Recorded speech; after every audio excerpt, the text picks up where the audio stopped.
bonjour à tous, egunon guztioi. Cher Riangane, merci à vous pour votre... René Maitia, esker mila zuri... Gure azalpenagaitik. Eskerrik asko nola ez nirekin batera mailan dauden Anton Kurutxarriri euskararen erakunde publikoaren izenean etorri delako. Aspalditik ditugu gure lan hitzarmenak eta lan hitzarmen horien arabera euskararen alde eta euskararen mesedera lan egiten saiatzen gara. Eskerrak berezienak baita ere Euskal Konfederazioari.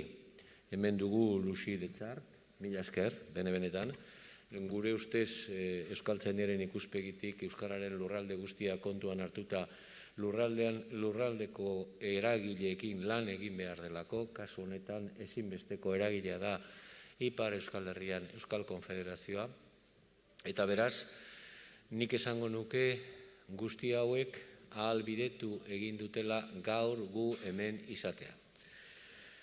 Eskerrak parte hartuko duzuen guztioi, eskerrak izlariei, eskerrak entzulei, eskerrak hain zuzen ere azpiegitura linguistikoa bermatu digutenei, eskerrak nola ez, Molak legea aldeztu zuen gure Molak diputatuari, berari esker gaur biltzen garelako, eta eskerrak eta aurrera joan.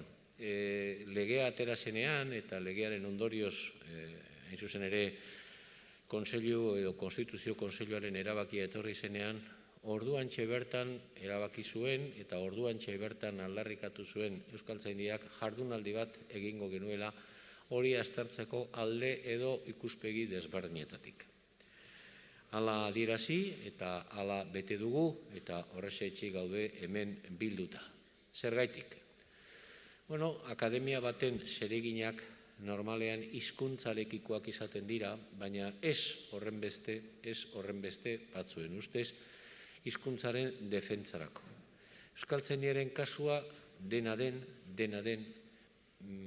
duela 100 urte sortu zenean, betidanik bi arlo izan ditugu nagusi. Bata Iker saila eta hor gramatika, hiztegia, dialektologia, eta bestelakoak egin izan ditugu, onomastika eta toponimia, horiek garrantzitsuak dira, ezinbestekoak hizkuntzaren nondik norakoak eta etorkizuna salbatzeko, baina horrekin batera baita ere jagon saila. Eta jagon sailan euskararen estatusari buruz, euskararen egoerari buruz, lurralde desberdinetan aritzen gara.